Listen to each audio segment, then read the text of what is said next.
Sarah Palin isn't known for embracing her critics, but guess what? She's willing to borrow a line from them. We've learned the former Alaska governor's upcoming memoir will be entitled Going Rogue, An American Life. You may remember back during the 2008 presidential race, John McCain advisor griped to CNN that Palin was going rogue after the vice presidential nominee strayed from the campaign playbook.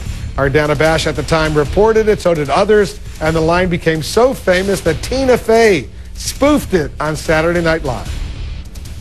Hey, listen up, everybody. I'm going rogue right now, so keep your voices down. Available now. We got a bunch of these. All right, let's bring back our senior congressional correspondent, Dana Bash. Dana, what exactly caused McCain advisors to say she's gone rogue, and what does the title say about the book?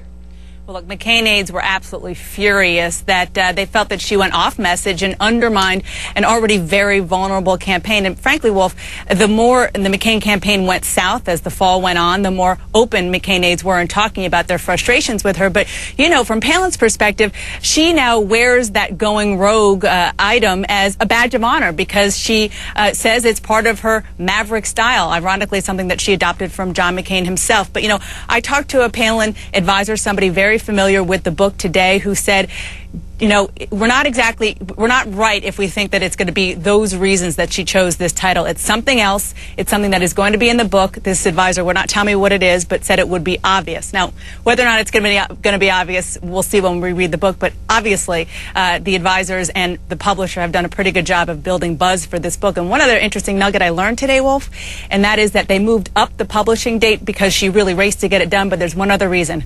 Cha-ching. They wanted to get this done before the Christmas rush because that's where they think they'll make the most money. Yeah, people buy a lot of books in advance of Christmas. She's going to make a ton of money. A lot of us knew she was going to make money in the speaking and in the book, potential TV deal. But none of us suspected she was going to be making maybe not only millions, but tens of millions of dollars.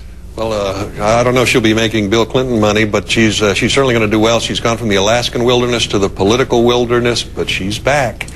She should not be discounted, Wolf. It's a powerful political voice in this country. Going rogue means something else, too. Right now, there's a body of Americans out there who feel that they're just being lectured to by Washington, dismissed. You know, send us your money, little people. Trust us to spend it right. Those people don't feel they have a leader, even within the Republican Party right now. So the Tea Parties, you see Americans beginning to revolt against that kind of elitism. When Sarah Palin sticks her head up out of the foxhole like that, she'll be criticized by the media, but she's going to draw a lot of support, and she'll be a powerful force in 2010 and 12. David Gergen, she still has an enormous following out there among that conservative base. She sure does. And Alex is absolutely right. She gives voice to this populist wave that's going across the country. After this book comes out, she'll be even more sort of out in front of that pack.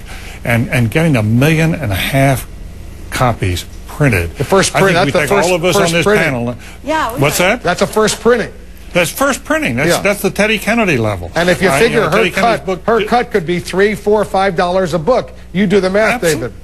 Absolutely, and if they've invested that much for 1.5 million copies, that means they need to make that much money back, and she's going to make a ton. I think we've got a pretty darn good idea now why she left the governorship.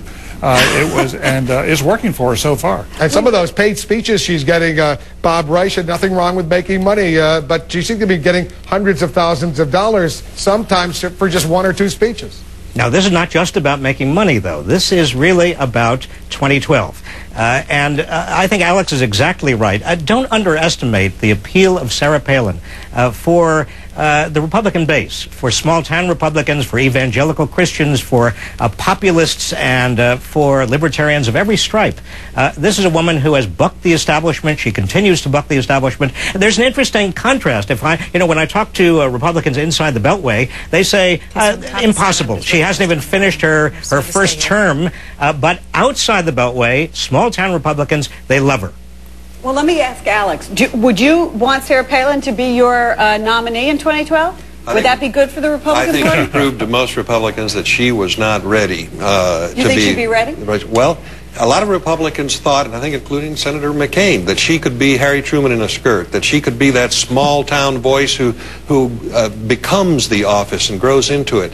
She hasn't proved it yet to Republicans. On the other hand, Candy, no. I think it would be foolish for her critics to underestimate her. I think that's absolutely true, but I also think, have always thought this was about making money when she left, but this is a high hurdle to come back and say to the American public at large, I'd like for you now to vote for me. Okay, the last people who voted for me, I only stayed there about 18 months, but this time I'm really interested in that office. I think that is a really big hurdle, and I don't think it's something the establishment Republicans are looking for. Lots to digest, and we'll continue digesting 2014 presidential election. Days to come, guys. Thanks very much.